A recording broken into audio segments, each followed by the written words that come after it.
guitars, the woods that he uses, the shapes, the models, shapes and size. So everything you actually need to purchase yourself a good guitar is right there. Les Guitares Meunier. You will not be disappointed. No, you will not be disappointed. No. But speaking of disappointment. Yes, let's talk about disappointment. You can tell we're wearing our Ottawa jerseys, Ottawa Senators jerseys. We're big hockey fans, except this year. It's not easy being a fan. Very hard to be a fan this year. We're last in the league. And also, trade deadline was today. We traded everything that we ever had.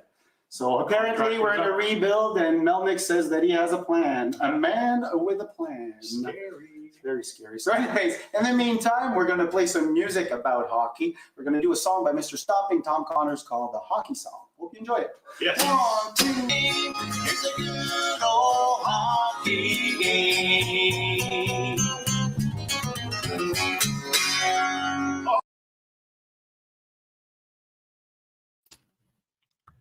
Welcome all in the good old hockey game, and I'm going by a different name tonight.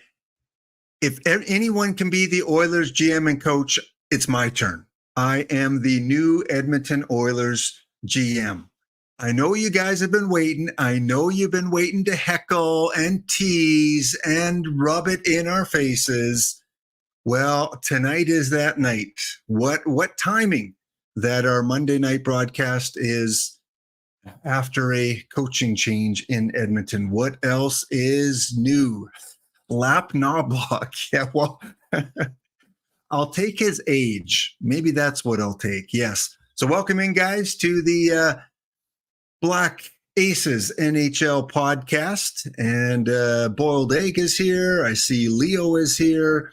I saw Fussmucker a little earlier, and I'm sure Pop Stongoria will pop in a little bit later too. Well, Frank is not with us tonight. Frank will not be here. Frank has taken the evening off.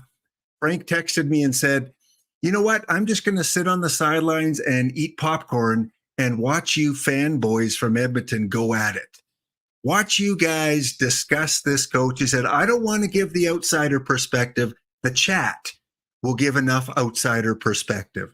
So yes, Frank will be on the sidelines here. He said he might pop into the Twitch chat and add a few comments as we go along. So tonight we've got the OG. When we started this podcast, I did a couple episodes with Finn, and then we brought Old Man Fred on, and Frank joined the cast a little bit later towards the end of the first season. So it's kind of an OG episode. We've got Old Man Fred and we've got Finn. And I don't know, Old Man Fred, is there anything to talk about this week? Well, the Leafs are on a bit of a run, yeah. Well, we got that going for us, eh? So let's, yeah, sure. We got the Leafs, and they're tough. Oh, they're fighting. They're fighting their base. So, yeah, lots to talk about. Let's go, babies! Well, where's your Edmonton Oiler coach's hat tonight? You don't have one of those. I wanted to give some of my older fans, if you know what I mean, a chance to see the dude. So, woo! They'll be throwing their underwear on stage for you soon there, Old Man Fred. Ooh, Tom Jones reference there. I like that. I like that very much. So. All right, Finn, how about you? It's been quite the week in Edmonton Oiler land. We'll talk about that a little bit later, but I'm sure you're all geared up, ready to go. Yeah, funny enough, my grandma texted me before the show started and said, make sure that Eric doesn't rub it in the face of Canuck fans that at least beat him. Eric would never do that. Yeah, he loves all Canadian hockey. Yes, Samsonov to Edmonton. Not the Flames. Yeah. Never the Flames. Yeah. And Boiled Egg with his Toronto tickler. He's not going to drop that now. You're forever going to be known with your big beard as the Toronto tickler there. So yes, welcome all in, guys, to the podcast tonight. Again, we've got a lot to talk about. So as we always do, we like to kind of lead off talking a little bit of logos. And today we are on to Chicago and the Chicago logos. So I'm going to play this quick little video clip to kind of show you the evolution of the Chicago logos, going way back to the early 1900s. There's the 1926, very simple black and white logo. Then it evolved, add a little bit of color. 1935. Little bit of a change in 1937. 1941. We got the 1955 logo. And 1957. And of course, it continued to evolve until we got a multitude of different logos to choose from today. So, panel, look them over, chat, give your opinion as well. When you think Chicago Blackhawks, what do you think as their best logo that they've had? Again, a lot of them are very similar throughout the years, but little slight changes. I had to look at a few of them and go, okay, what's the difference between, these two right here? How are they different between that one and that one? And you have to look at the feathers a little bit and just a little bit of change in the color with the feathers. So we'll start with you, Finn. Chicago Blackhawks, if they could only have one logo, what are you thinking?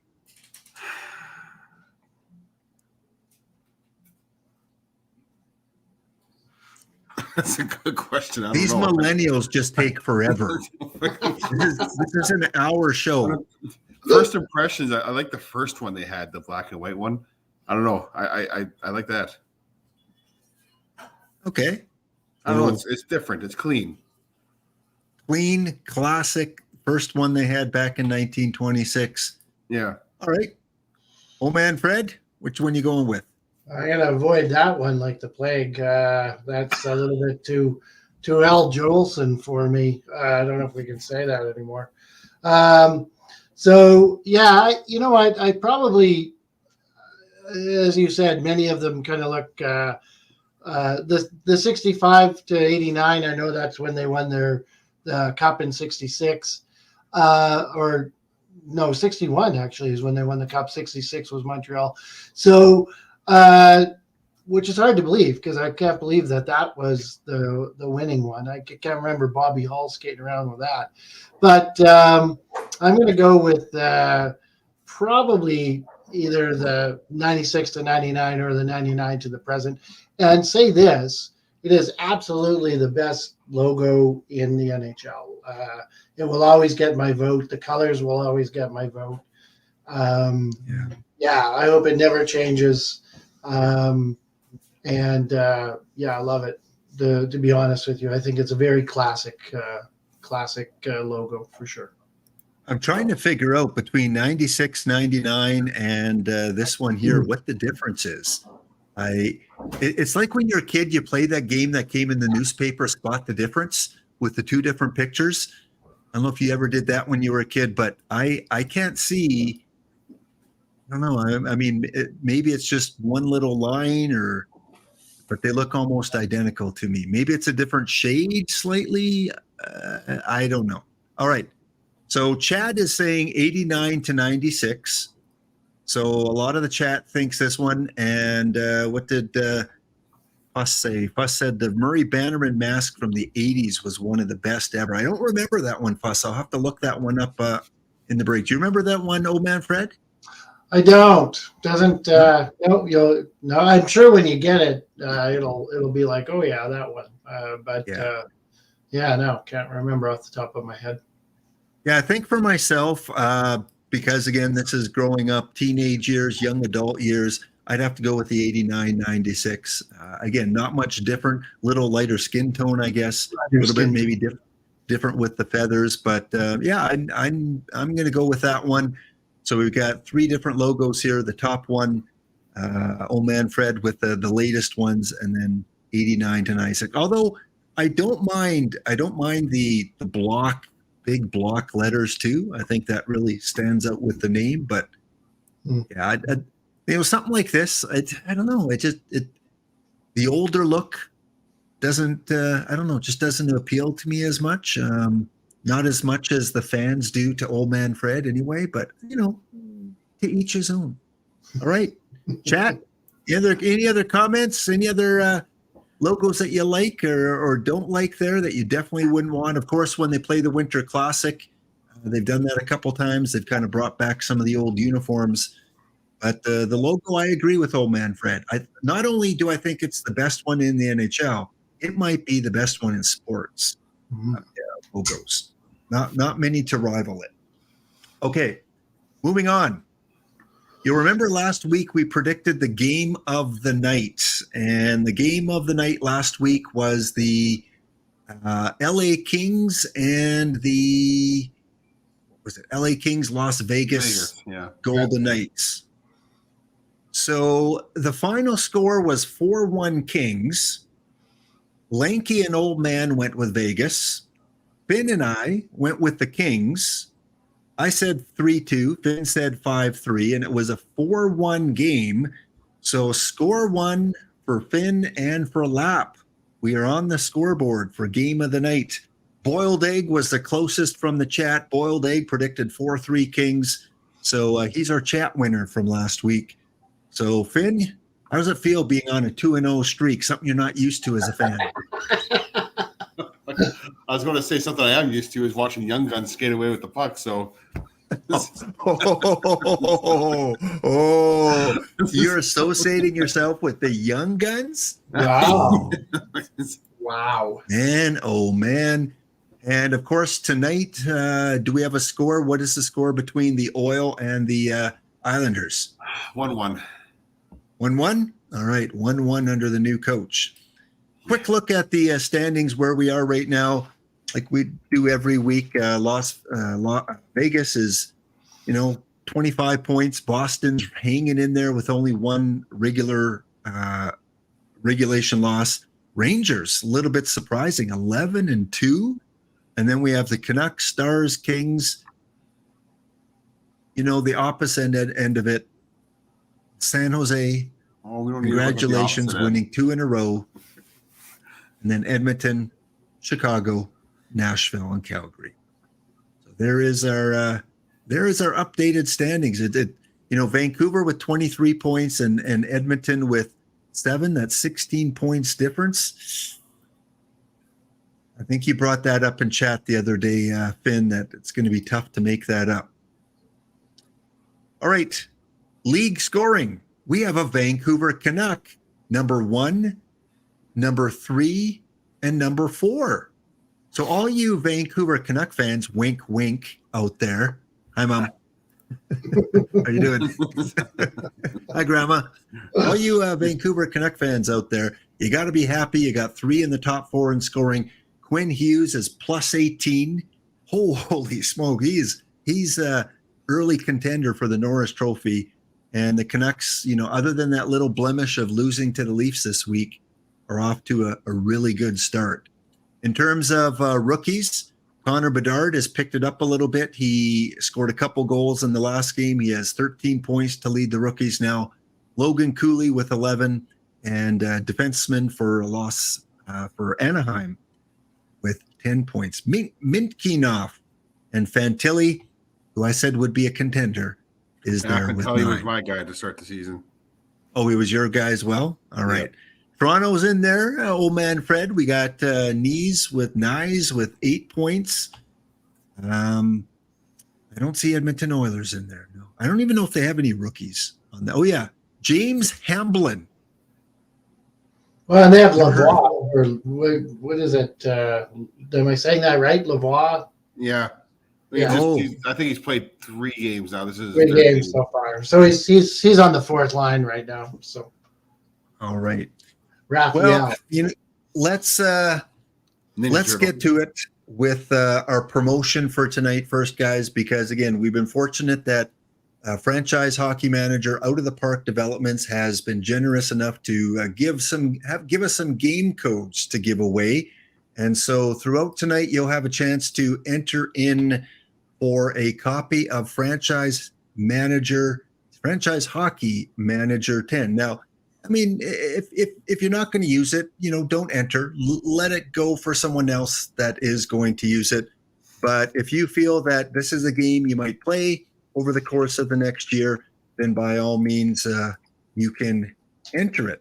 The only caveat is you have to be here at the end of the show when we give it away. If you are drawn, your name is drawn, and you're not in the chat, we'll give you a minute. And if there's no response, then we'll draw someone else. So again, the contest is underway. ! Enter, ! Ticket will put you into the draw. and we'll leave this running throughout the show. Boiled Egg was our winner last week. He received his copy a couple days ago on Steam, and you'll have the choice of having a Steam version or a fast spring version on the PC. Boiled Egg, if you give us kind of a 1 or 2 minute, you said you've been playing it, you've been ignoring the baseball one for a little bit now. What do you think? Franchise Hockey Manager, quick little ratings. Of course, it's got a long way to go. It is nowhere near in terms of the depth of the baseball game, but we'll see. We'll see how things go. We'll play it a little bit later. After the regular show, we're going to jump into Franchise Hockey Manager, and the panel's free to stay or go, and we'll play a little bit, and we'll play the first few games of the Edmonton Oilers season, see if it turns out a little bit differently. So enter that. Chance to enter, exclamation ticket. So to help promote the game and the company, again, one more time, here is the trailer for Franchise Hockey Manager 10.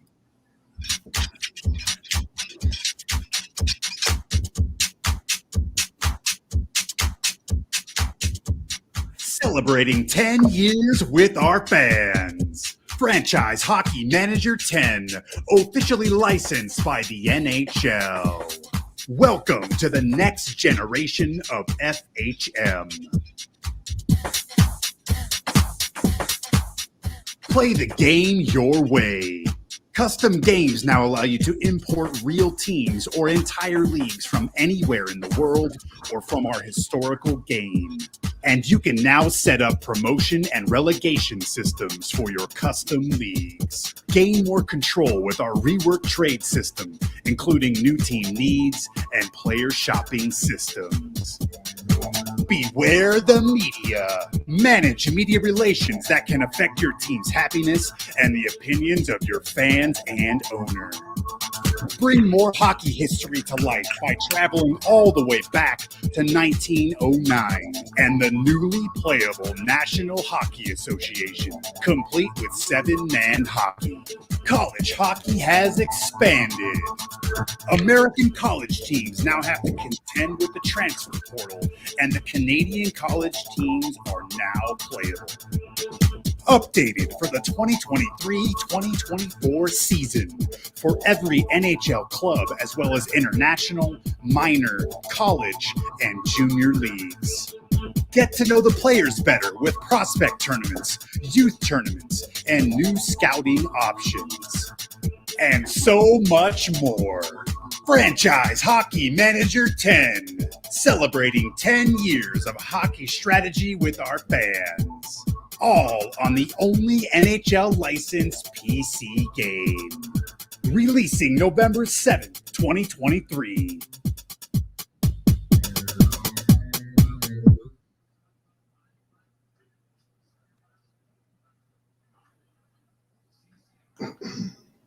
All right, so there you go. There is Franchise Manager 10. A Boiled Egg has received a copy already. He was the winner last week, giving it a 7.5 out of 10. Got a few nitpicky things, but still feels the game's really robust. And, I think a 7.5 out of 10 at this stage in their development, being out for 10 years, as long as we're seeing improvements and new additions every year, then I think that's good for the game. So again, a chance to win a copy, exclamation enter, exclamation ticket into the chat, and we'll do our draw at the end of the show. Make sure you stick around because you have to be here to win. Dead ball era hockey. Yes. Dead ball era hockey. I think they said 1909. You can go back and play those teams with the real rosters and you can change the lines. It's pretty immersive. If you like statistics, if you like, the simulation part rather than the arcadey visual part, it's the game for you. Lizzie Lover, thank you for the follow, 786. Good to see you here. Well, we're on our first break here, guys. And when we get back, we're talking Oilers. We're talking coach. We're talking, was it the right move? Are the Oilers in trouble or have they saved their season? The panel will weigh in right after this break. See you in 2 minutes' time. Boiled Egg is trying to edge in on Frank's position.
right, we're back again. Thank you guys for joining us on this Monday night. The Monday Night Football going on. For all the football fans, baseball season is over. Again, congratulations, Texas Rangers, on defeating Arizona in the World Series.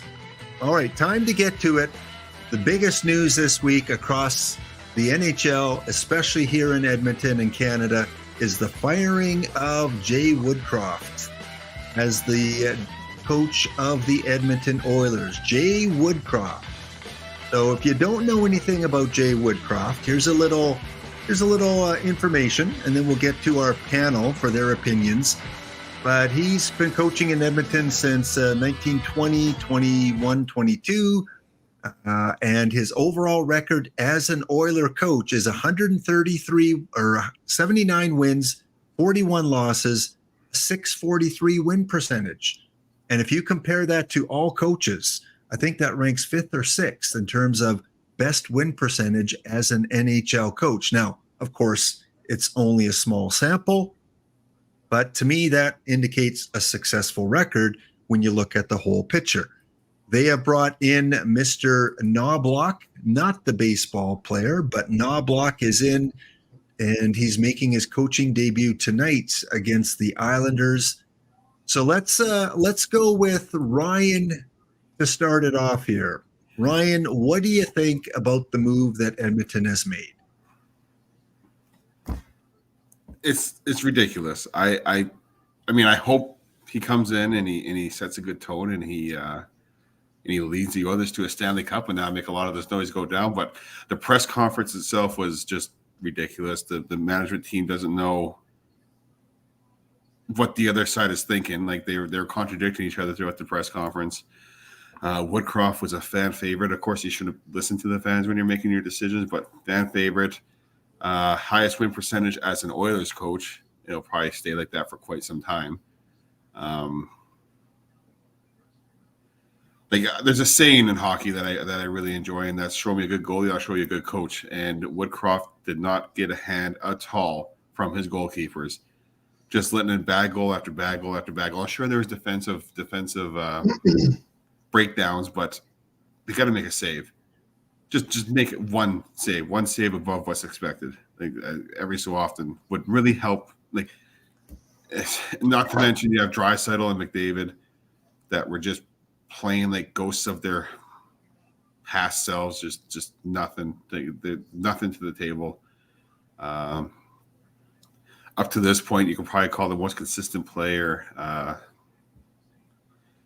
What's his name? Warren Fogle, probably the most consistent player on the team so far this year, and he's making $2.5 million, and he should be on the third line. So that's just it was an uphill battle right from the start with Woodcroft. I don't know if it was a change in the defensive structure or what that just seemed to throw this whole team out of whack, but there was no part of this team playing that was going to save his job. All right. And before I get old man Fred to ring in and talk about this, again, the new coach is Chris Knobloch, and just a little bit of information about Chris Knobloch. Again, he's coached quite a bit around different leagues. I was assistant coach with Philadelphia. I think it was with the New York Rangers organization.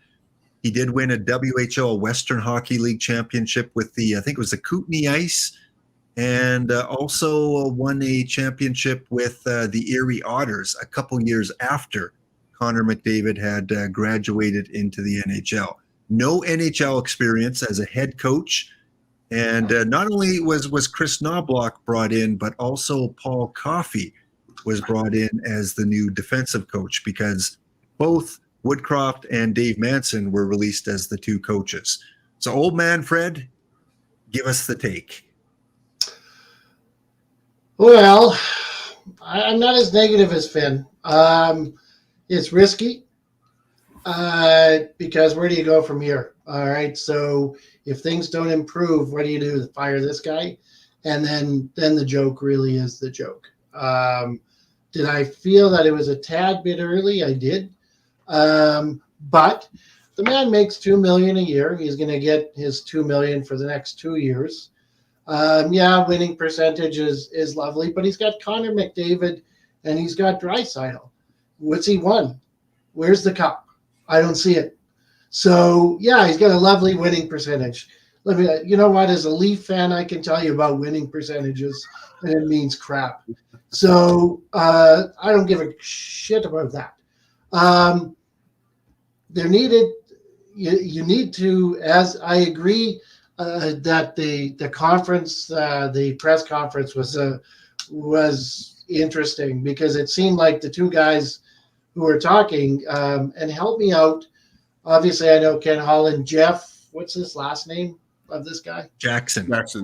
Jeff Jackson seemed to be in charge. To be honest with you, and it kind of looked like old Ken Holland was kind of a doddering old guy, and I hate. Do I respect doddering old guys? Sure, I look in the mirror sometimes, but at the same time, I know that Ken Holland's out, and it's pretty clear who's kind of running things. It seemed to me, because on one of the clips I saw, Holland said he talked to the veteran leadership, and then this Jeff Jackson guy says no, we didn't.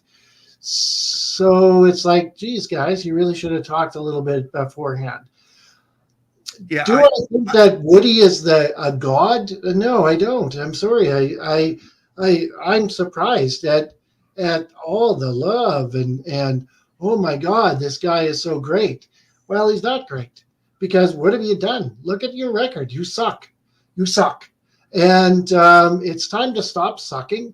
And yeah, I hate it. I hate the fact that the longest tenured guy right now that we have on the Oilers, I think, is probably Nugent Hopkins. He arrived in 2011, and I think he's had this will be his 9th coach. That's a lot of coaches. But that being said, that's what you do. You have a Connor McDavid saying he's lacking confidence. You have a Draisaitl who looks like a pouty tit. You need to do something. And you know what? So they do something and they get criticized for it. I hope it changes something. I really do. But they couldn't wait another 10 games. I agree with Ken Holland on that. I was surprised that after a pretty good, probably, I didn't see the beauty of the Oilers when they've only won 3, it's pretty easy to compare games. And so I didn't see the Predators game where they ran them quite a bit, but I thought they had a really solid game. Yeah, they didn't shoot. They didn't get any shots in the third period. Don't give a crap about that. They were up 4-0 at that point, so it doesn't matter. Anyway, long way of saying it's okay. Seems like this was a rant. Let's go. You know what? Okay, sorry, Woody. Yeah, you got a great winning percentage, and you get $2 million to go away. Too bad. Bye. See you later. This is your new guy. Great. And I be critical on them? Sure. But let me remind you that there's a guy in Montreal who had no coaching experience at all. And I'll tell you, there's a lot of teams that would take him right now. So for these people who are like, oh, you need coaches who have experience and, so on and so forth. There was a guy once named Ken Hitchcock who was, I believe at that time, 350 to 400 pounds. He was a great junior coach. Nobody wanted him because physically he looked like a joke.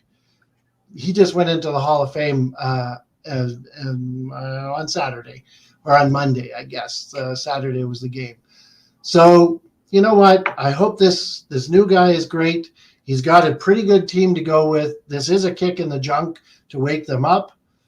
Wake up and get going. Skinner looks better tonight. He looked better on Saturday as well.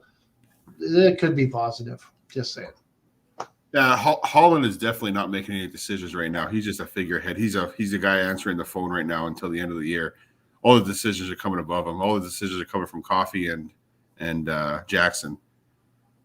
Holland has probably almost no input right now as to what happens with the Oilers. Well, okay, I'm gonna. I mean, here's my take, and I'm a huge Edmonton Oilers fan, a huge fan of the Canadian hockey teams. Holland, I think, has already said he's not coming back next year. I think he's already said, this is it, I'm done. Yeah, he's retiring. I just don't like the optics of, you got a Connor McDavid coach coming in. You had a Connor McDavid agent coming in, Jeff Jackson. They traded for a Connor McDavid line mate in Connor Brown this year.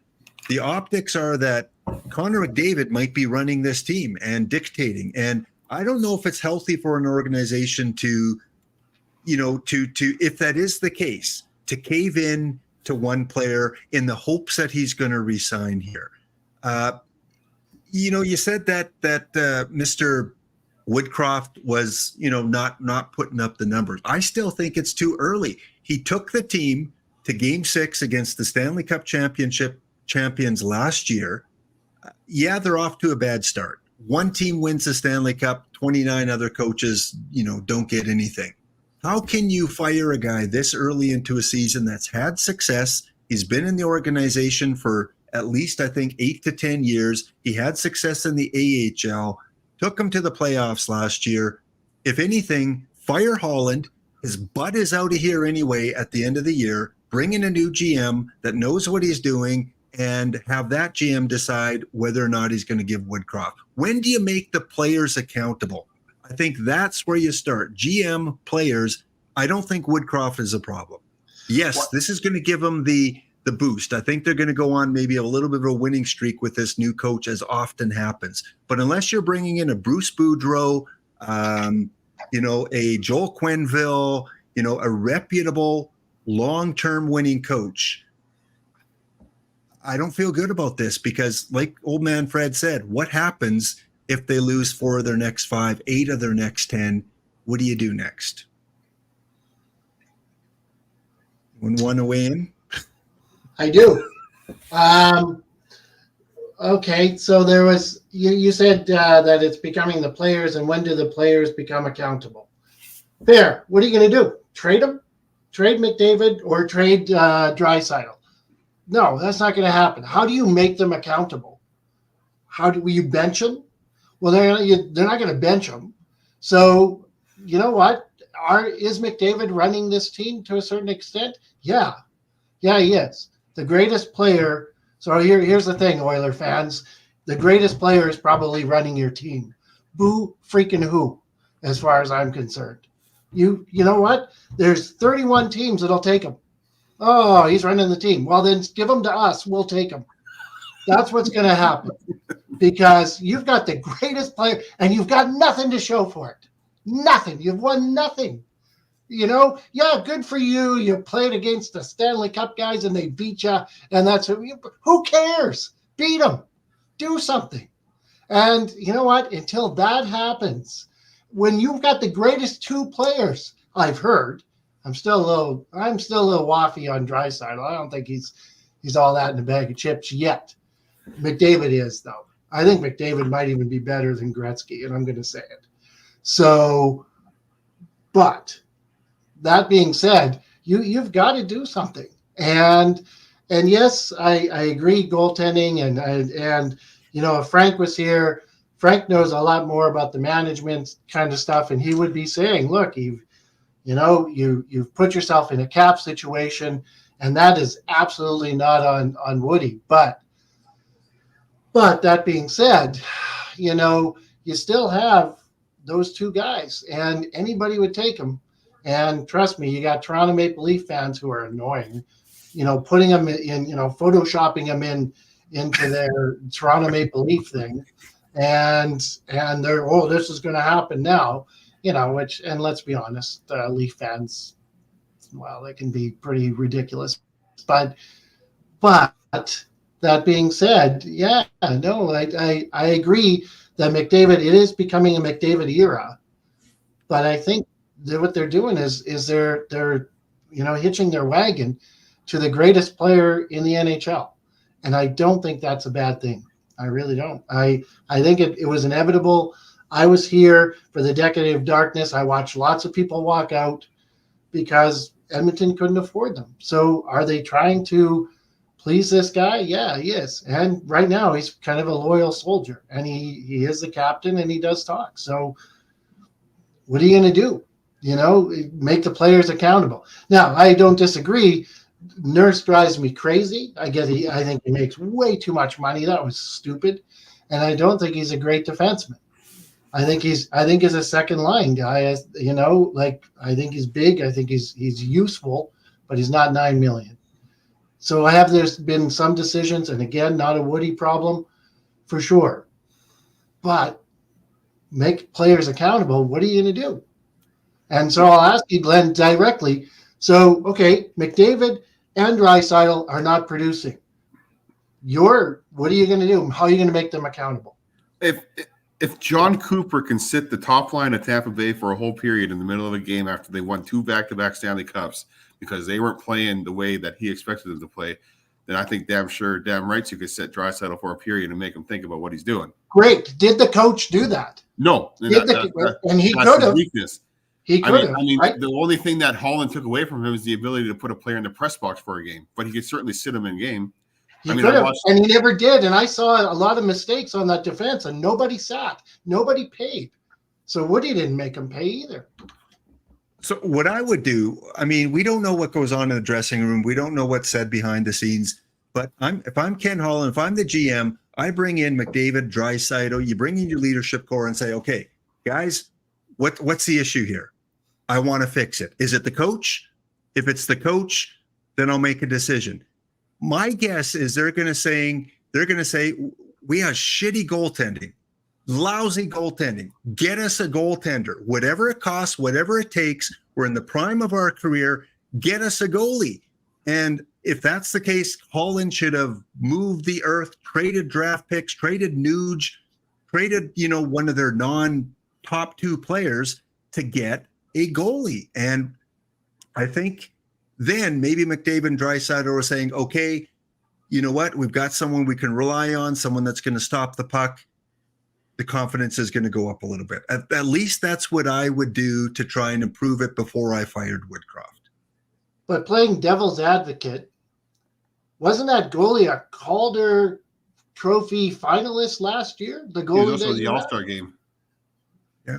And he went to the All-Star. He's still a rookie. He's still young. And you can expect that in a rookie goalie is they're going to have a roller coaster up and down. They don't need a rookie goalie. Unless you're Cam Ward, unless you're Ken Dryden, which doesn't happen very often, you need a number 1 that you can rely on to stop the puck. And Jack Campbell wasn't that. I don't blame Skinner at all. He's young, second year in the league. Go get me a number 1 goalie. Trade what it takes. The problem if it's 3 first-round draft picks, do it, because this is your window in the next couple of years. Fair enough. Okay. I'll accept that. Yeah. Okay. All right. Well, that was fun. The problem with getting a number 1 goalie, though, right now is that you have to get Campbell out. And that's a hell of a contract to try to get out. Yeah. And that's the issue. Cap space. Cap space is an issue with Edmonton. Mismanagement by Chiarelli and now with Holland and these deals that they signed with Nurse, with Campbell. So again, Holland, ultimately it's Holland that's responsible for the situation that Edmonton's in with their cap by giving out these contracts. So I guess the easiest solution, as Chad has said, you can't fire all 20 players. The coach is the easiest solution. The GM's not going to fire himself. So it's going to be the coach that's going to be the fall guy 90% of the time. And I saw a comment by a boiled egg a little bit earlier is that you'd like to be on the show, but you're not sure you could replace Frank's handsomeness. I don't know about that. Frank, have you taken control of boiled eggs? Probably. That's what I think happened. Yeah. All right. Well, again, that conversation we can continue on. We're going to have to see how it plays out, but a great discussion, and we'll see. What I do like is that Knobloch has switched up the lines a little bit, and let's see. Let me go back to where he has his lines. Was it this one here? Yeah. So Knobloch has put Nuge with McDavid and Gagne. Draisaitl with Kane and Hyman. I like that as a top 6. I don't think Kane should be on the 3rd line. I think if you want him to feel like he's part of the team, he's the kind of guy that has to be in the top 6. And then McLeod, Holloway, Fogle, and then you got your fourth line. So, Well, the one exception I have to that is that last game, Vander Kane, Ryan Hopkins, and Zach Hyman came out like a house on fire, and Hyman got his hat trick. So why he moved Nugent Hopkins off that line is beyond me, but yeah. So what's the current score now? Is it still 1-1? yes. Okay. So let's move on. We got a couple other little stories that we want to kind of talk about as we get to close to the end of the show. Again, thank you, Out of the Park Developments. If you're still here, thank you for bringing over the raid. Hope the baseball game between the Expos and Pirates went well. That's the game that you simmed out. Thank you, Captain Kegleg, for resubscribing for your second month, Captain Kegleg. And the rest of you that are in here, this is the hockey show. We're giving away a copy of Franchise Hockey Manager 10 at the end of the show. You need to be here to win. So you can put in exclamation ticket into the chat for your chance to win a copy of the game. Okay. Let's go to Finn first. This is the story that Finn wanted to talk about, and that was goaltender interference. So I'm going to let you take it away, Finn.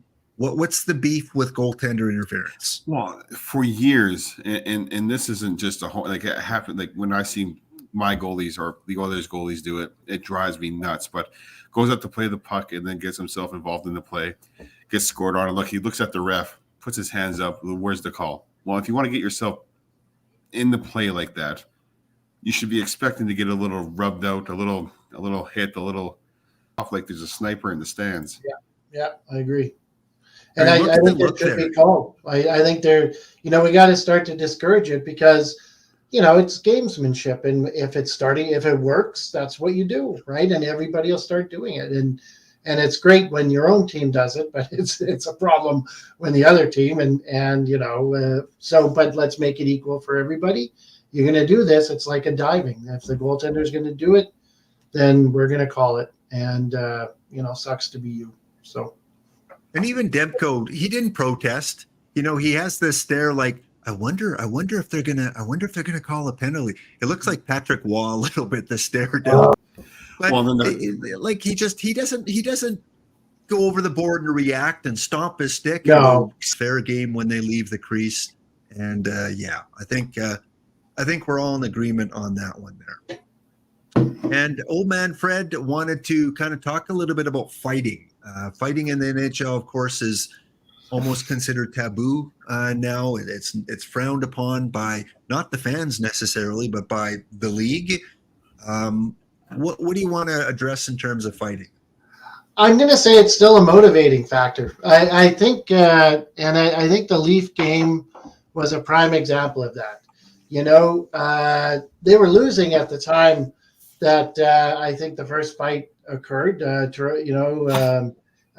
Vancouver was up 2-1, I think, at that, or because of it, actually, to be honest with you, because there was an instigator given, and they scored. But you know what? I think it really bonded the team, and I still think it's something that's there. Here, I remember that, or the Todd Bertuzzi one, that was terrible. But you know what? At the end of the day, they won the game, and I think it's because there was a bit of a bond that went on. And there you go. There's my opinion on it. All right. And we just hit an ad break. Perfect timing. The ad just kicked in. So we'll be back after our last ad break to close off the show. Back in 2 minutes' time.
Ryan, I'll give you a chance to chime in a second on what old man Fred said about the fighting.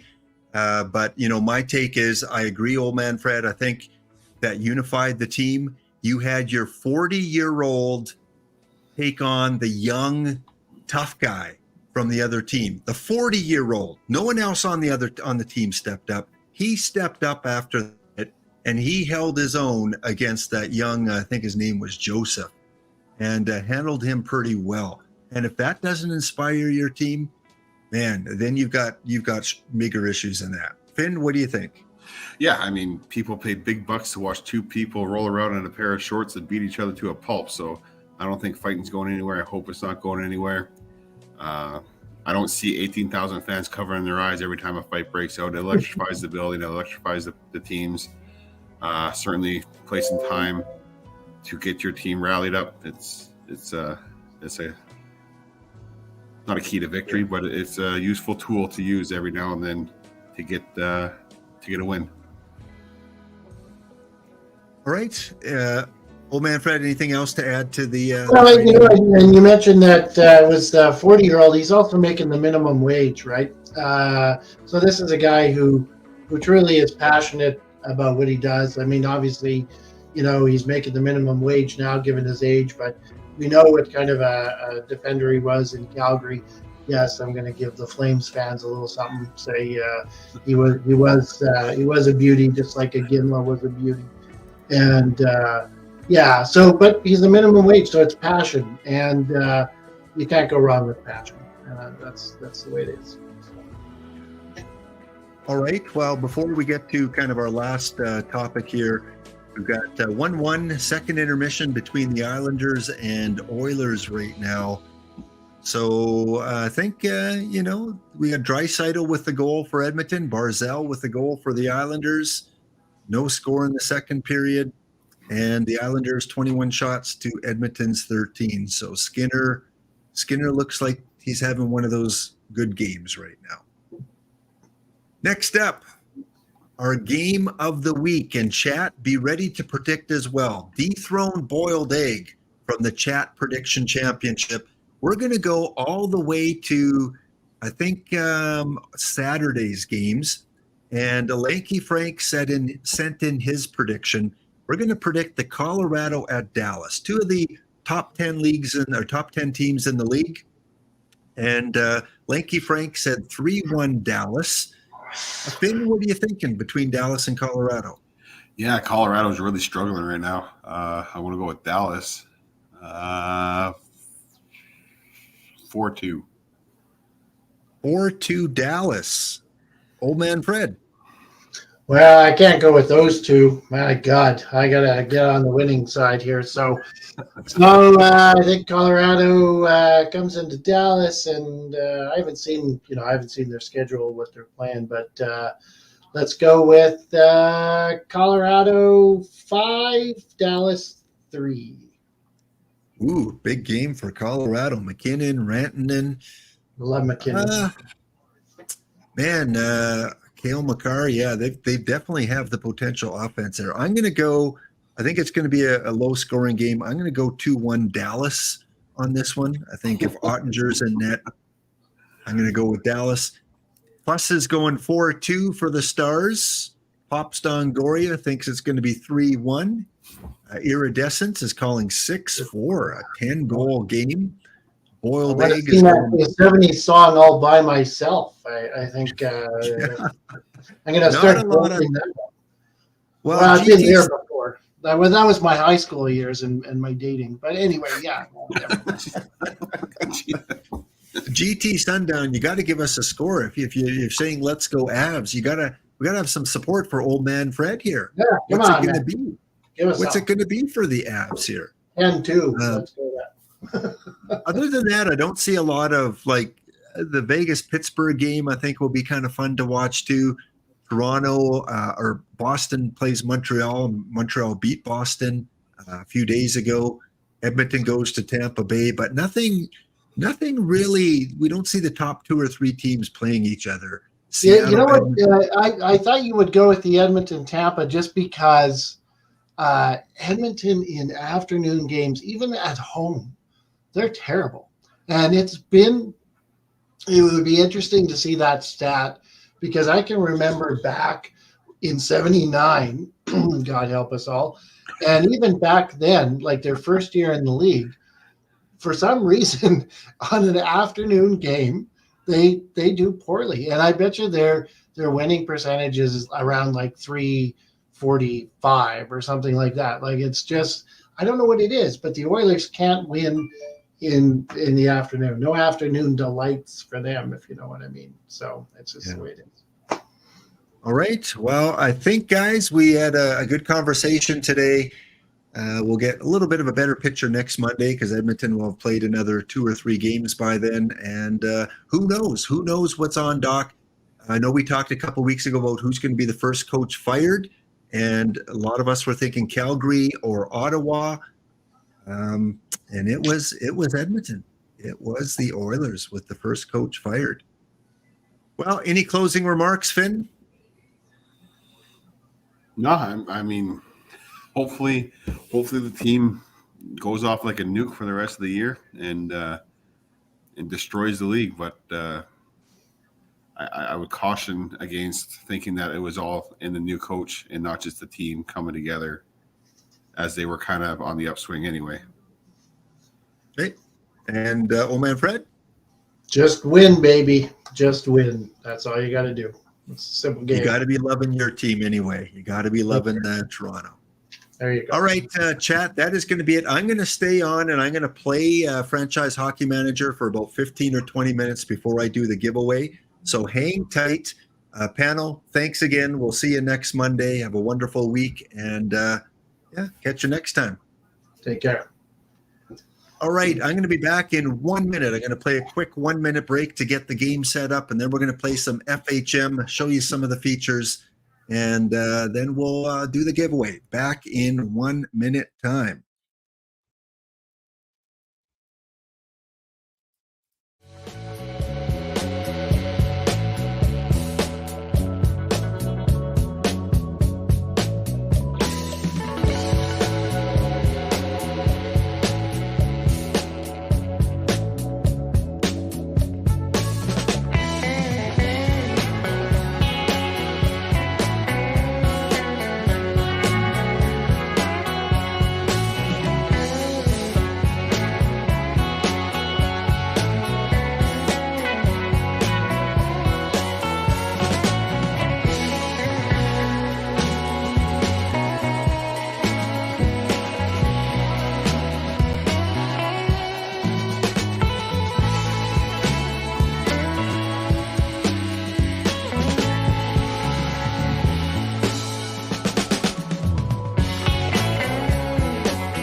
All right. Thank you once again to Out of the Park Developments for allowing us to do some giveaways for the next couple of weeks on our hockey broadcast here. Gave away a copy to Boiled Egg last week. Going to give another copy away tonight. Again, exclamation, enter exclamation ticket into the chat if you want your chance to win a copy of Franchise Hockey Manager. Again, must be here at the end of the show when I make the draw. All right. So Boiled Egg, and you can kind of help me along if you're still in the chat here in terms of, you know, what you like to play. Are you playing the current season? What team are you playing with the Capitals? Are you doing a rebuild with the Capitals? What you say it's an addictive game, that you're finding it very addictive. What do you find addictive about the game? Just simming through the season, doing some trades. What for you is that addictive part? Well, you're starting from 1974, right? 1974. Well, I'm going to play a little bit with the current Edmonton Oilers. I am the coach now. I am the GM. And when I open up the game, it says that Edmonton's Connor McDavid and Leon Draisaitl are expected to be number 1 and 2 in scoring. The cup favorite appears to be Toronto. And the Avalanche and Pittsburgh are dark horses for the NHL in the season preview.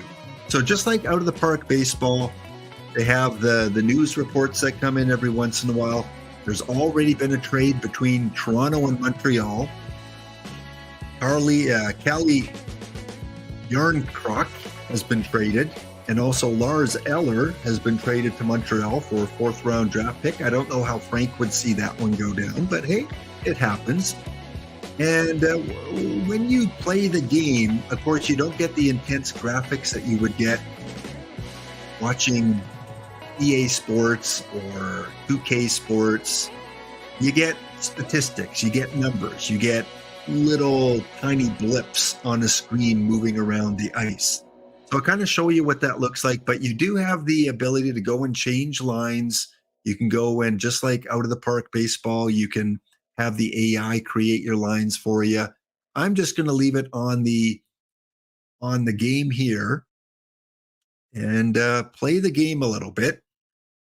So it shows you the 2 different lineups here, and then when you click play, it brings the players on the ice for their pre-game skate. You can go into the options and you can speed it up a little bit. You can slow it down. And you get the over ice view right here. We'll go on fast. Let's go on very fast, just because I want to make your eyes wobble here. So there we go. So Edmonton Oilers on the road against the Vancouver Canucks in the first game of the season. Yeah, this is very fast. Woo, that's way too fast. That's even too fast for my old eyes.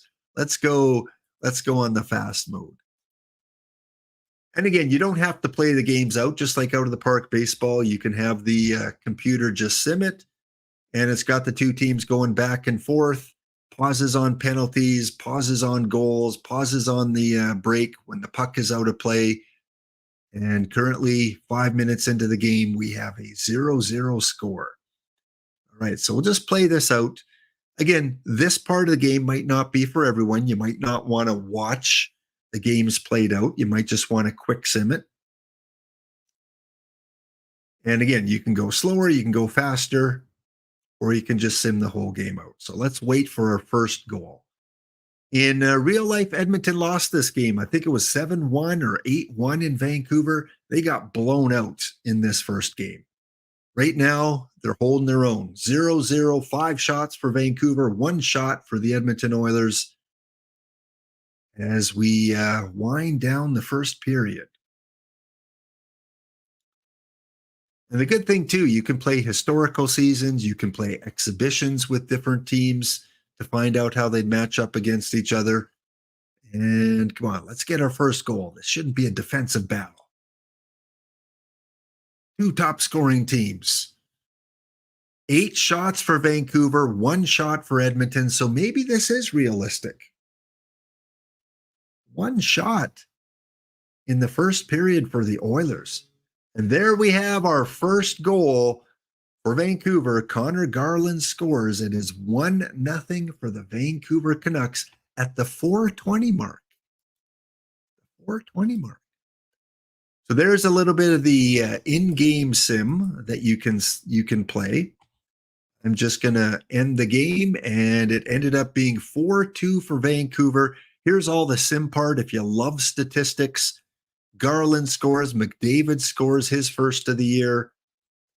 Beauvillier scores. Desjardins ties it up 2-2. And then late in the third, Mikheyev scores for Vancouver. And then Quinn Hughes into an empty net. And just like real life, the Vancouver Canucks win the first game of the season.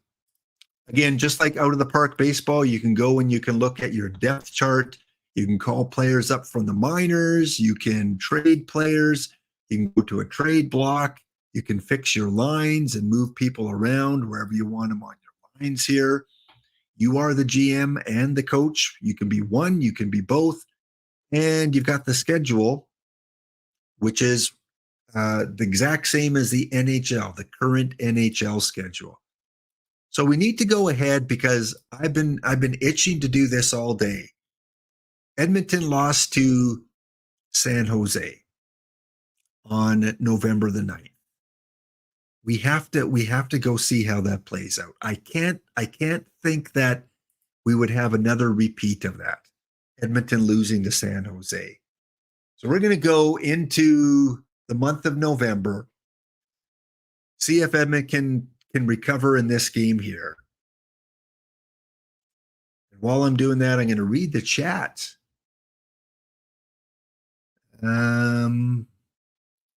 Reliving the drafts. Boiled egg. So how many drafts have you gone through? Is it the accurate draft players in each of the drafts that you've done so far? Or do they add a lot of fictional players? I wonder how deep their draft is. Is it like OOTP where every draft is accurate? You can change when it pauses. Yep. You've turned a crappy Caps team to a playoff team within 3 seasons. The question is Ovechkin still playing?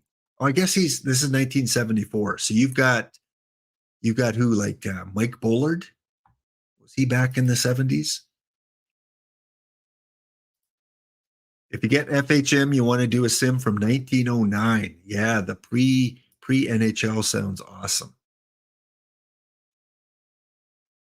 All right, so we're currently, the one thing it does when you want to sim a long period of time, and again, I just am trying it today for the first time. It does seem to sim fairly slowly, and that's because I think when I started the sim up, I had all the other leagues. So I had European leagues, I had junior leagues, I had American college leagues. And so when you're simming, it's got to sim all those games too. I would recommend that you turn all those off. If you just want to focus on NHL, maybe keep the AHL on as well, because otherwise it does chug along. It takes a while to sim through those games. Darnell Nurse is injured. Okay. So he is injured. Let's take a look at how we're doing. And you can do the preseason. You can do the prospect camp play as well. So Edmonton lost to Vancouver twice. Where have I heard that before? Lost to Nashville. Beat the Flyers. Take that, Charles. And currently now playing Winnipeg. All right, let's sim ahead a little bit. And again, there's so much, just like with OTP, there's so many menus here, so many options you can do that in the settings, history, the menus are almost exactly like out of the park baseball, just with hockey. Okay, I'm going to actually leave the sim here. I'm going to save it. So I want to show you a little bit about the other options you have with this game. As Leo mentioned, he wants to play some of the early ones. So this is what your start screen looks like. You can play a standard game. You can go into a historical game. As Boiled Egg did, you can start in 1974. You can make a custom game with fictional players, fictional league, a quick start, historical challenge, which is kind of interesting. That's where you start with a team in history in a certain situation. So Calgary, mid-1990s, you start with that team and you try to achieve the goal, whatever the goal is. The Islanders have one, the Canadians have one, Penguins. So yeah, there are a lot of historical challenges that you can do, including the Detroit Cougars in 1926, Kansas City Scouts, the New York Americans. Yeah, a lot of cool things that you can do in the challenge. Or you can go into exhibition, load that one up, and you can play modern day where you can pick any team from the modern leagues, or you can go into historical. And let's say I want to play the 1920 Montreal Canadiens, and they're going to face off against the 1928 Toronto Maple Leafs. You click play, and then you can go back and forth between the two teams. Montreal and Toronto. Al Arbor. Oh, I knew he was a coach for the Islanders in the 80s, but I did not realize he was that old, that he played that long ago. So you see some of these old-time players for Montreal, Toronto, some of the old-time players. You can, again, play around with the lines if you want for that season. And then you can go ahead and sim the game. So I'm going to continue. I'm going to sim the game. And it was 2-1. There we go. 2-1 for the Montreal Canadiens. We had a goal by George Horn, Jack McDonald, and Dieter Petrie. So very cool. Let's try one more. Let's do a little bit more modern. Let's go the 1970 Boston Bruins. Let's see how they do up against the 1985 Philadelphia Flyers. Ron Hextall. Bruins 1970, Flyers 1985. Let's see how that sims out. Here's the lines. Brian Propp, Dave Poulin, Tim Kerr, Rick Tocchet, the current coach of the Canucks. We've got Rich Sutter or Ron Sutter, Murray Craven, Ron Sutter, the Twins playing on the same team. Peter Zet. Yeah, we've got some old school names. And for the Bruins, Johnny Busick, Phil Esposito, Ken Hodge, Cashman, Derek Sanderson, Eddie Westfall, and defenseman Bobby Orr. Who's their goaltending here? Does it show their goalie? Jerry Cheevers, 1970 Jerry Cheevers is playing against Pele. Very sad situation, but he was the goalie, I guess, in 1985 for the Philadelphia Flyers. Mark Howe is on the team. Brad McCrimmon. Right, let's sim it out. Let's play a best of 3. Sim games. All right. Game 1. Boston 4, Philadelphia 1. We've got Dave Poulin scoring, Phil Esposito, Phil Esposito with 2, Wayne Carlton, and Johnny Busick into an empty net. They win game 1. Game 2 goes to Boston 1-0. A goal by Frank Spring in the second period. And a shutout for probably Jerry Cheevers. And then game 3 will be the Philadelphia Flyers winning 2-1. Brian Propp, Johnny Busick will tie it up. Or no, Ed Westfall will tie it up. And then I guess they go to a shootout. So you might have to adjust the settings so they don't have shootouts for your exhibition. The Philadelphia Flyers would win in a shootout. All right, chat, give me a couple teams. Come on, let's do one more. Give me a couple teams to play against each other from the history of the NHL. Who's going to face off? Minnesota, Detroit, Toronto, Kansas City, Colorado.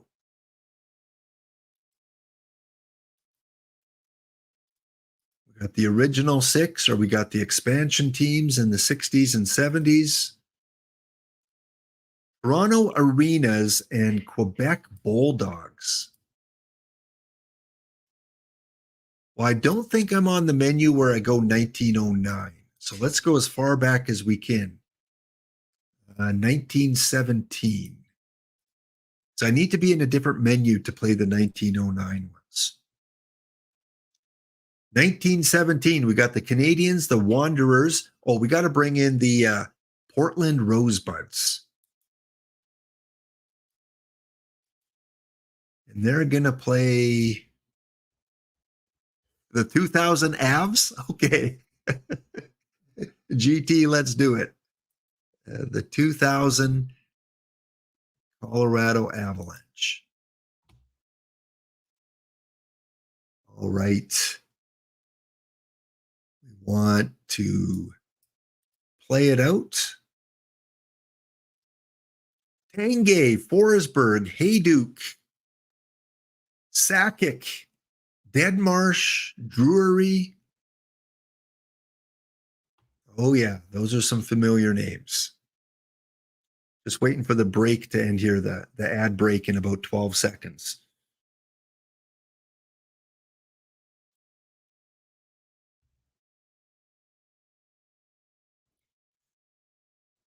All right, we're playing FHM 10 a little bit, showing you some of the features. If you want a chance to win a copy, put exclamation enter, exclamation ticket into the chat. You need to be here when I make the draw in about 10 minutes.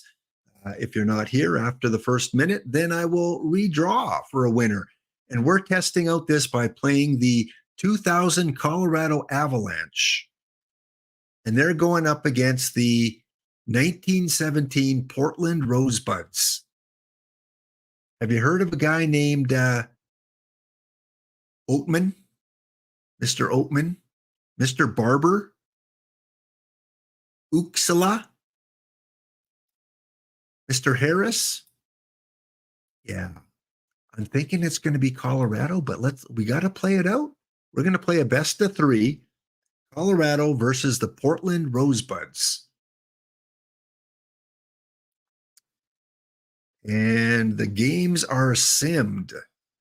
Well, game one, an overtime win for Colorado with Milan Hayduke scoring the OT winner at the 2:08 mark. 2-1 game. Portland gets a goal by Tommy Dunderdale, assisted by Eddie Oatman and Nathan Wedderburn. Game two is another overtime thriller, this time with Joe Sakic scoring an even strength overtime goal, assisted by Nolan Pratt and Peter Forsberg. Goals, lots of goals in this game. We got goals by Oatman, Hayduke, Yell, Fred Harris, 2-2 after the first. Greg DeVries gives the lead to Colorado. Fred Murphy will tie it up, and then Sakic in overtime. And then game three will go to the Portland 1917 Rosebuds.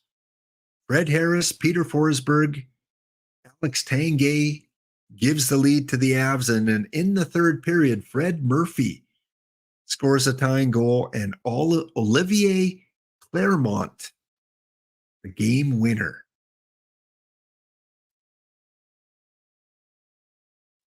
Okay, one more, and then we're going to do the draw. Who do you guys want to see how they match up? Give me a year, give me a team. Anywhere from 1917 all the way up to 2022. Gotta love those old-time names, yes.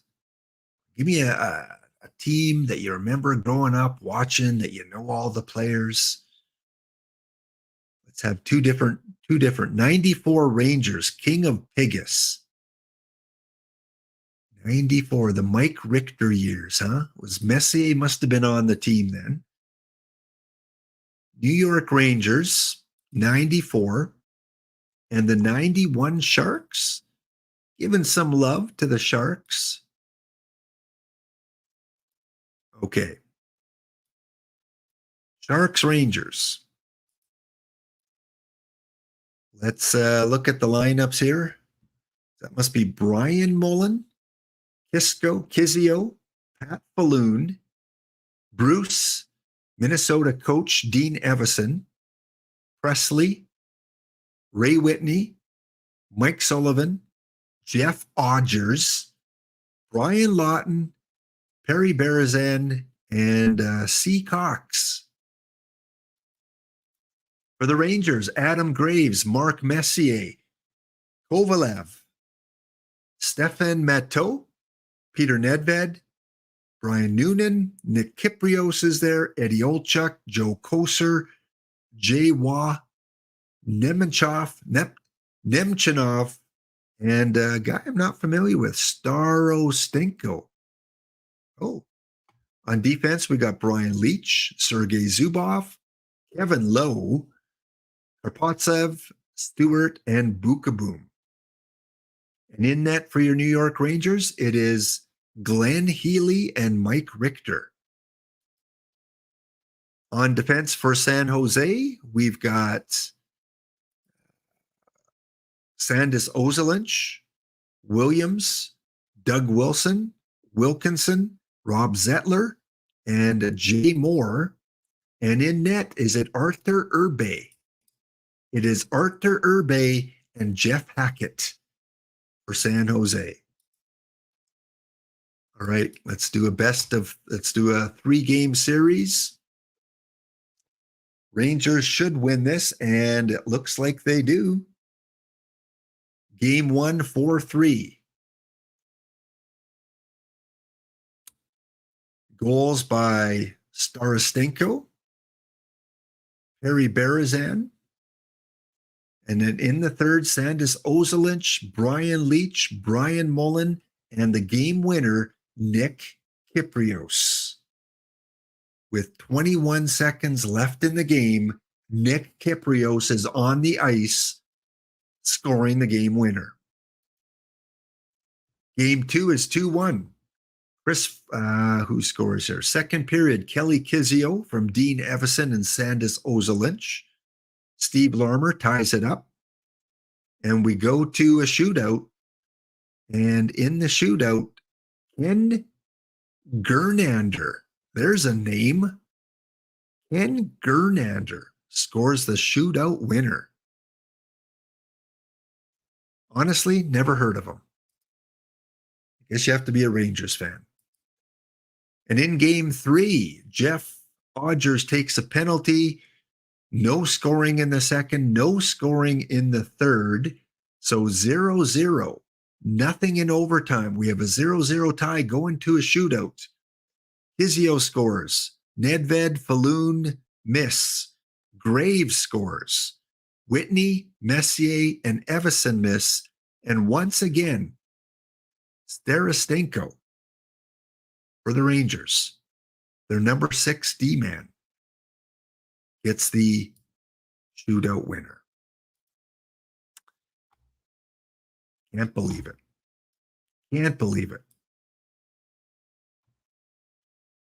Oh, you Googled the worst teams of all time and the 91 Sharks came up.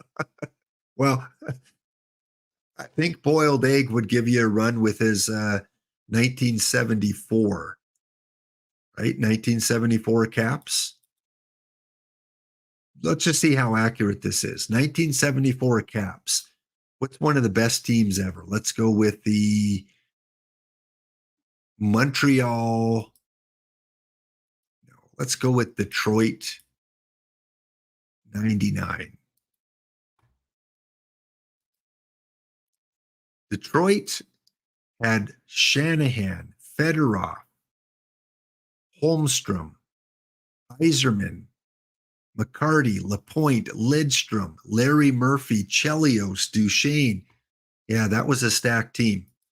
Washington, I don't recognize any of these. Sorry, Boiled Egg. I know my hockey, but I don't know any of these Washington Capitals.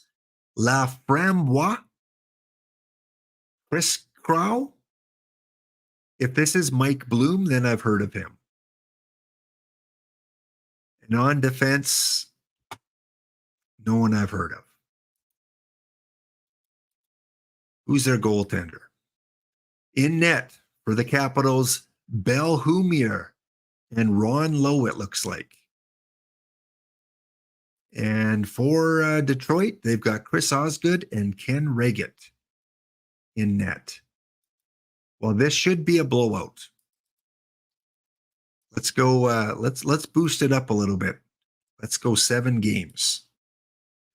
Let's sim 7 games and let's see if Detroit wins all 7. If they don't, the game is broken.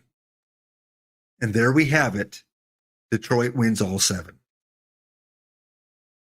2-1 in overtime, 4-0, 6-1, 4-1, 6-2, 2-1, and 6-1. Yeah. 7-0 for the Detroit. They actually had 28 shots and Washington had 24 shots.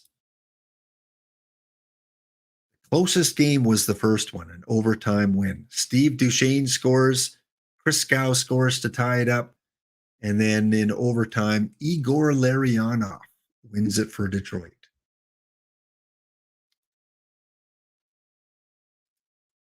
So there you go. That is the new exhibition game. So that is new to the game, it looks like. But again, you can go in, you can play the historical game, and this Leo Remus is where you can pick 1909. So anywhere from 1909 all the way up to the current season. So let's go to 1914. Let's just enter a name. Remember, let's just see what the 19, oops, already got that one. Let's see what this game looks like for 1909. You would think it shouldn't take too long to load because it's probably not that huge of a database for 1909.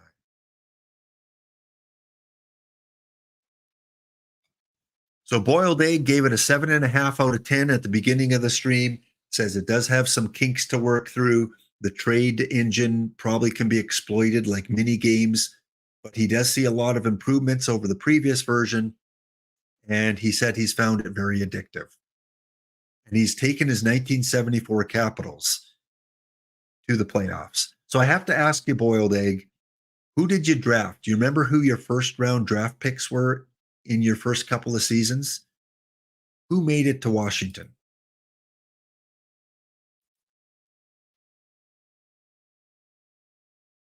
Yeah, the 74 one would be a good one to test out your skill with.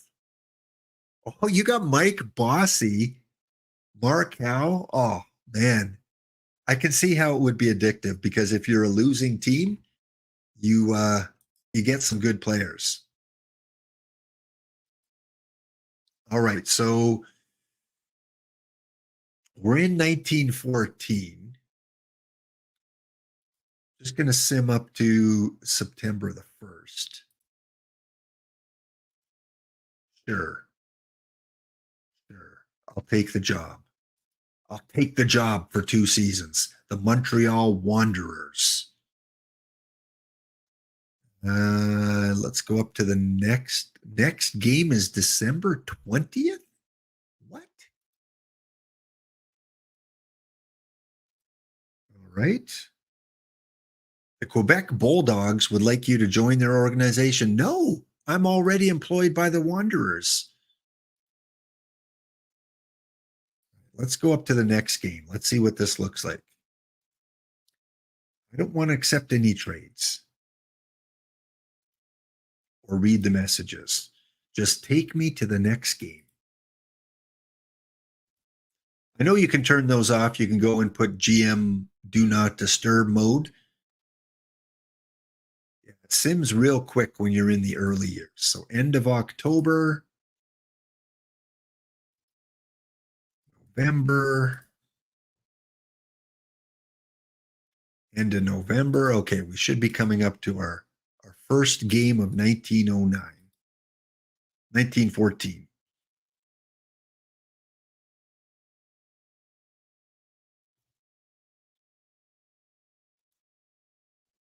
I have a trade offer. We'll ignore it.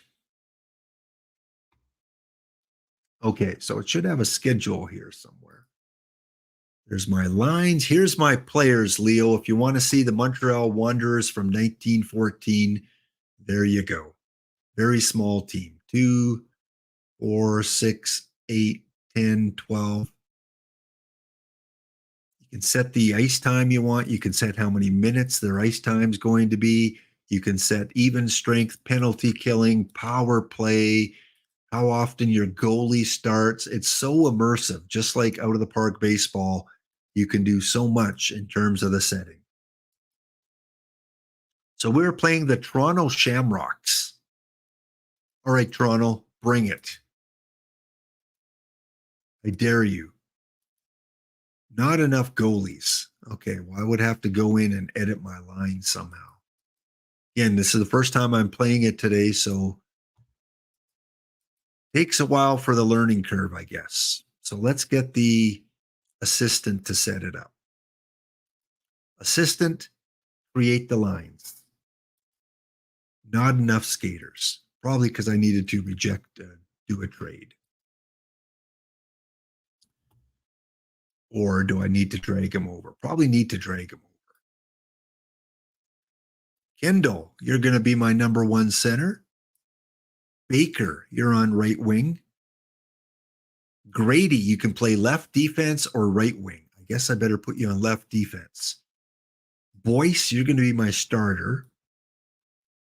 Put all you guys in here. Ulrich. Let's throw these guys in. Show me what you got, Cleghorn. I don't think that's Gary Roberts. Stevens, Kendall, McCarthy.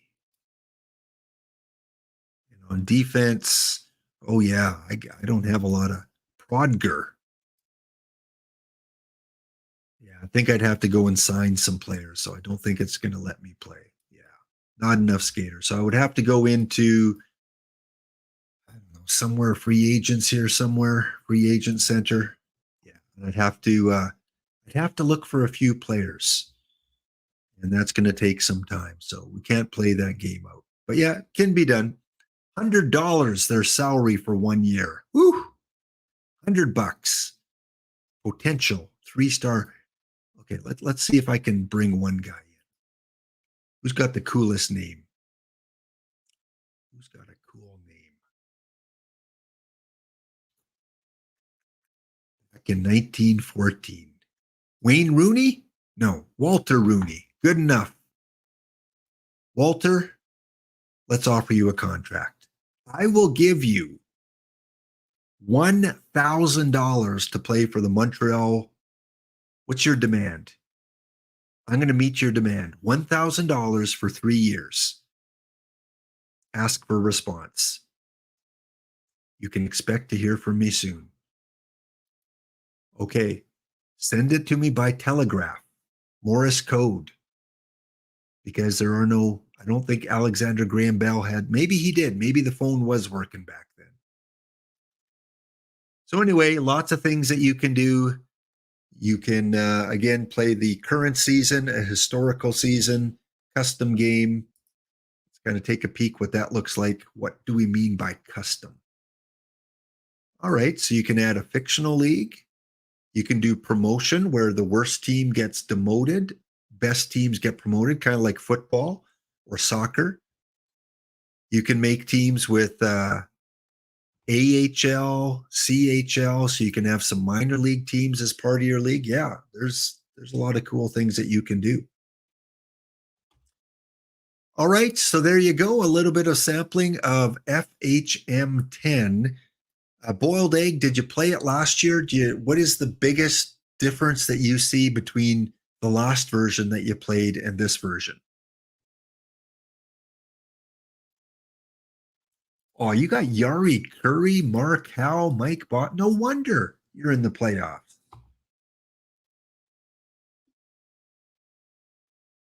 You need to get yourself a goaltender, though. The user interface, you say, is the biggest improvement. Okay. So you're saying I shouldn't have taken that job then? Oops. Oh no. Oh no. I'm going to be out of a job in a couple months. No arena. They have to fold. Quebec Bulldogs. Send me a call. Hook me up. Okay, let's go to the main screen. I'm going to give you a minute and a half. If you haven't entered the draw and you want to try to win a copy of FHM10, here it is. It's got about a $40 value Canadian. You can pick it up for $40 Canadian or $35.99 American. probably just for the first week, and then the price is going to go back up to $39.99. Again, I'm back on tomorrow with Babe in the Matrix. Babe Ruth goes to Canada, eh? Little bit of maple syrup on his poutine. Heading down to the Timmies for a double-double and some Timbits. And then he's going to canoe over to Rogers Center and play a little baseball with the Blue Jays. Vlad, Bo, Kirk, Dalton Varsho.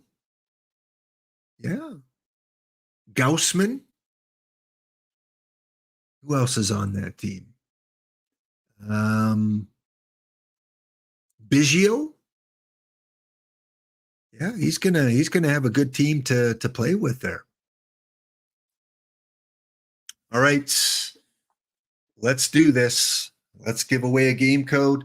If you do win, just let me know that you're here in the chat, and then you need to send me a whisper, and then I will whisper back to you in a few minutes the game code that you need. So send me a whisper with the type of game do you want. Do you want it for Steam or do you want it for FastSpring, which is basically your desktop, your PC, your non-Steam version?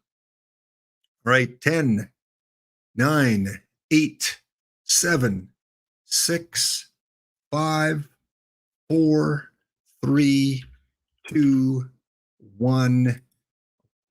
Close this off.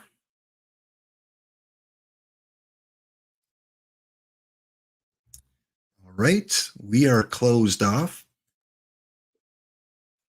And then I'm gonna raid you over to my stepson. My stepson started to stream, and he's right now playing Age of Empires. So go give him a little bit of love. Watch him for a couple minutes for me, guys, just to give him a little bit of confidence in his streaming. He works on the oil rigs here in Alberta, Canada, and has just started to stream. So I'm going to take you over there, and you get a little bit of Age of Empires. He plays a little Call of Duty too. Game's not for me because I don't have the reflexes. All right, our winner of the game code is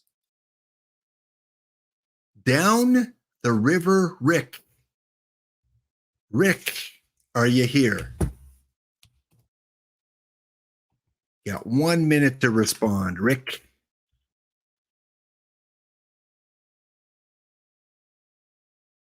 Down the River Rick.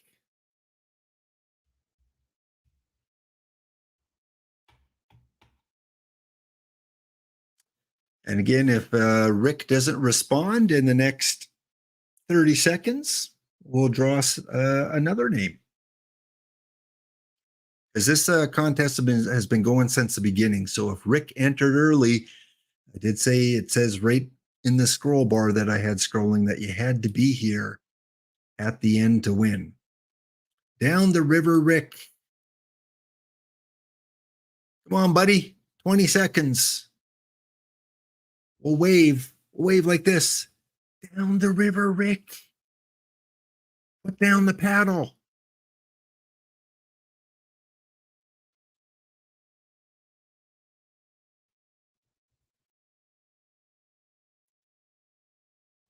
Oh, okay. I'm watching chat on two different screens, and on one it didn't show up, and on the other one it did show up. Okay, I see it now, Rick. It did show up on my other screen this time.